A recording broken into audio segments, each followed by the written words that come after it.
In this video, I'm going to go over recreating this horse rider graphic that I made for a Dither tutorial earlier this year when Dither had basically just come out. I posted this piece of work online, I posted the tutorial, and to my surprise, it ended up being very popular. This is not my favorite piece of design work I've ever done, to say the least. It is a cool Dither effect, but since Dither has come on quite a lot since then, like we've added lots of new features and I know a bit more about Dithering. I know like what I prefer with Dithering now. I just thought it'd be fun to recreate this given how popular it was as well. So before I get into it, I am of course going to use Dither in this video. I will leave Dither linked below. But Dither is a software we've been updating all year with new features, all free for existing users. So if you got this software back then and watched me make this piece in a tutorial, and if you've not revisited or if you're just coming back to it now, then there's tons of new stuff for you in Dither in all the newest updates. So I will leave everything for Dither linked below this video. The only other thing I'm going to use in this video is obviously a font and some text, but I'm going to use an image, public domain image from a site called public.work, and I'm going to use Photoshop as well. But I've got the document open here. So this is the piece that I'm talking about here. I've got the Dither version at the bottom of this Photoshop document.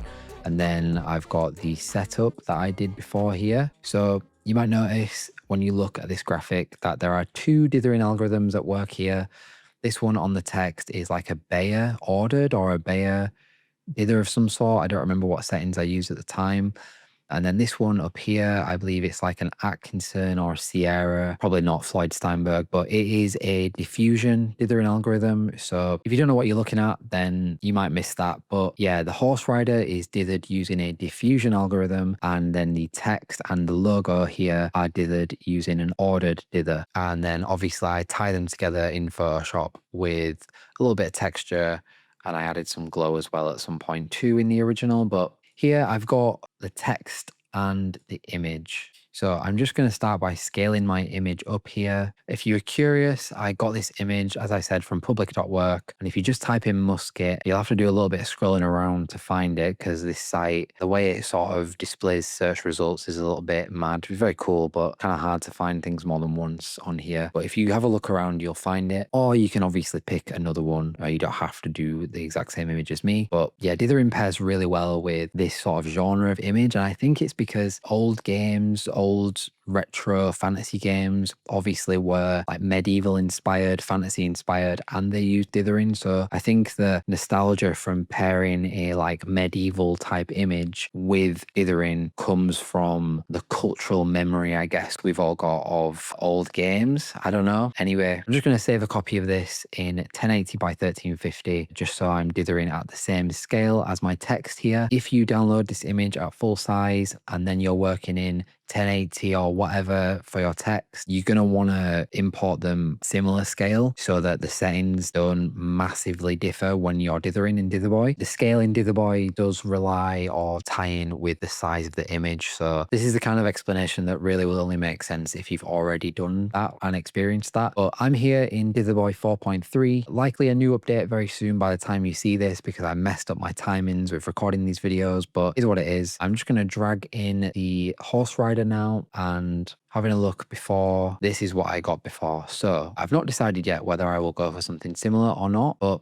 just going to start with Floyd Steinberg, and I'm going to invert the dither and then up the contrast. So this immediately isolates our guy on the horse. You can lower the contrast a little bit if you want to get some of this flaw in, some of the hill, I guess, or whatever the illustration is sort of showing. He's kind of on some grass, I guess, here. Stood on the ground. So if you want to get some of the ground in, don't go too far when you up your contrast. So I'm just going to go to like 63 so you can still see sort of the shadow, it looks like, even though it's not in the original. And then to implement one of the new features we've added since I created this graphic, I am going to load in a Halloween palette. So obviously I'm recording this in October. We put out new palettes all the time. These are just the latest ones. If you go into extras and click on color palettes here, then you can download new color palettes for Dither regularly. but I'm just going to try out a couple of different ones here. So straight away, this separation of color between the background, the main part of the horse, and this guy's clothing, and sort of the, I don't even know what you would call it, the stuff that goes on the horse. It's called horse tack in a game I've played called Kingdom Come. I'm probably going to change palettes to one with a pure black background, but for now, because I like this one, I'm just going to go File, Export, Copy to Clipboard,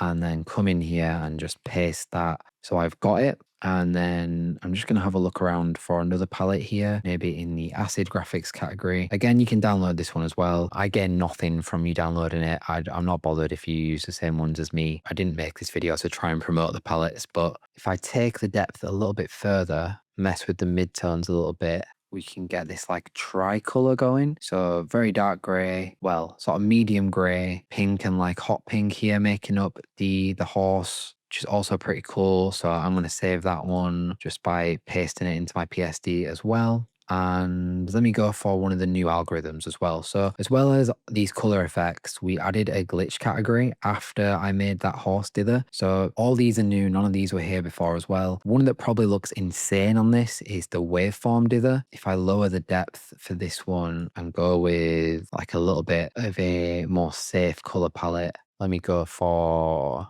this grunge one here. Lower the scale so the waves are smaller and up the density so that they're more frequent. This one, I just like showing this one just because I like to mess with it, but this one is an example of a glitch effect that really does not work with the style that I'm going for here. But just in the interest of showing that we did add new stuff, there are new effects. Obviously, the software is nowhere near as one-dimensional as it was before. Crosshatch, I think, is another new one. If I go back into the more muted Halloween palettes here, this might look cool. So you get these kind of stripes and dashes going through the graphic now. This one, very, very cool palette. I'm definitely going to do something else with this palette. Let me just get an export of the crosshatch dither in this palette. But what I'm probably going to do is go back to diffusion. My favorite diffusion algorithm at the minute, which is also new since we originally did this tutorial, is the Ostromakov dither. I just really like this one. I'll tell you why. So I need to do some contrast adjustments again to kind of isolate the horse here, and I might also play with the depth a little bit. And one thing you just got to remember is because we've inverted, the controls are inverted as well, or they're not inverted, they're inverted in what you're used to if you're used to Dither Boy. So obviously if I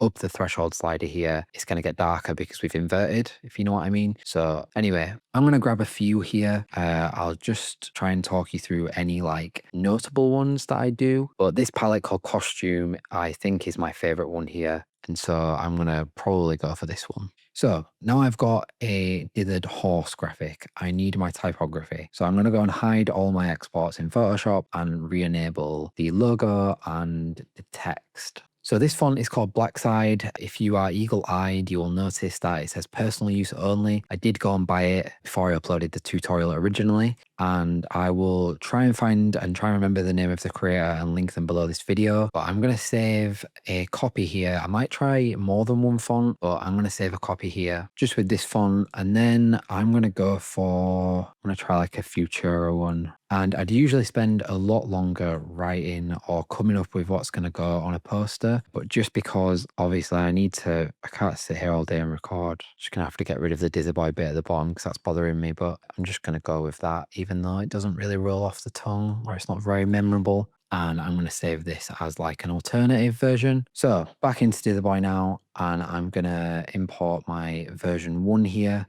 And little trick with text. So this is flat and it looks cool, and it's probably basically what I'm going to go with. So all I've done, loaded an algorithm, or it's, kept the algorithm left over from what I was dithering before. Might change the algorithm to keep the 2 dither thing from the original. Obviously it's kept my palette, kept my scale. But if you add some depth, you will get other colors from the palette coming in on the edges of the text.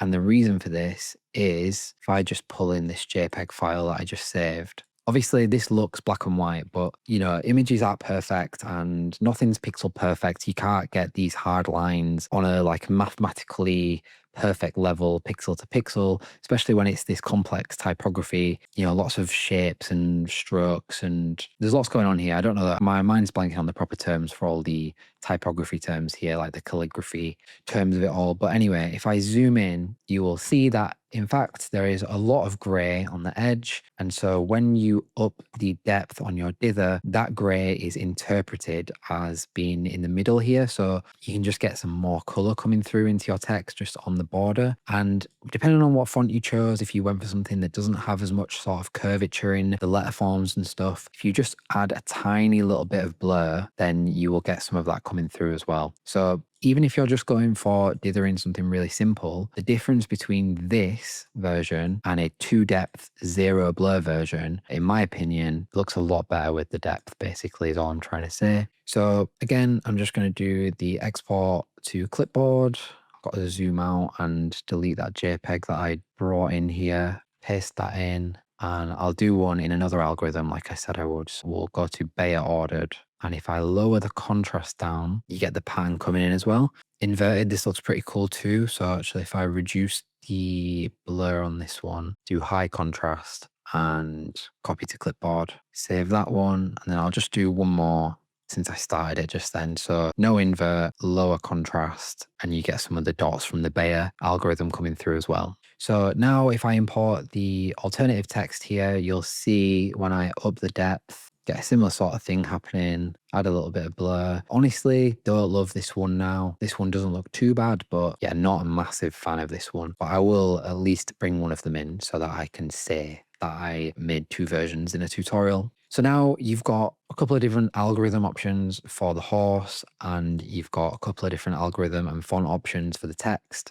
And you can just start blending these together using a blend mode. Obviously, depending on the colors you ended up with, you might need a lighten blend mode or a darken blend mode. I'm only trying to impose the light pixels from image 1 to image 2. So I'm just using lighten here, and we're very, very nearly sort of what I had in the original tutorial. I'm just going to fix the layout a little bit, and I'm just going to make sure we don't have any of this where there's like spillover from one dither to another. So like a couple of pixels here, just going to highlight those, mask them out like that. And then lastly, I'm just going to redo this awful texturing that I did before. So before I used some textures from a pack called Vintage Paper, which was something I made a few years ago where I went around like old car boots and old like board games or just like anything old I could get my hands on, scanned in any empty section of paper I could find from there. But I'm just not feeling those recently. So I'm going to use textures from a pack called Photocopied. If you open up Ditherboy and you go to extras and Discord, you can join the Discord. It does take a little bit sometimes. I am sorry. I manually reject all the bots or all the like spammy, stupid, the part of Discord that I just hate. But yeah, if you're already in there or once you get in there, there are some of these textures that I've just dumped in there for free.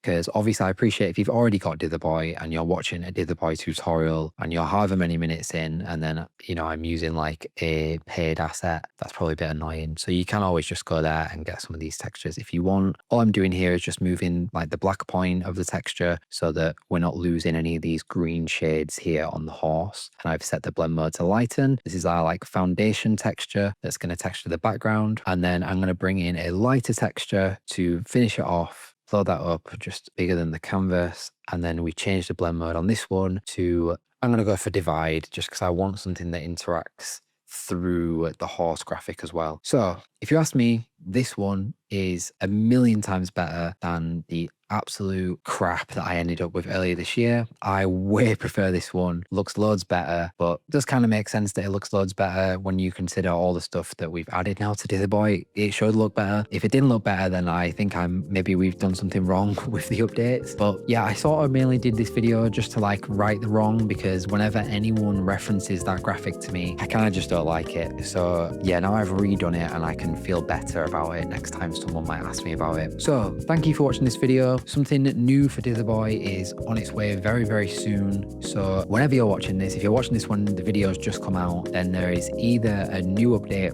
right around the corner, or I took too long to edit this video and the update's already out. But please stay tuned for an update. As always, working on more tutorials, so let me know what you want to see.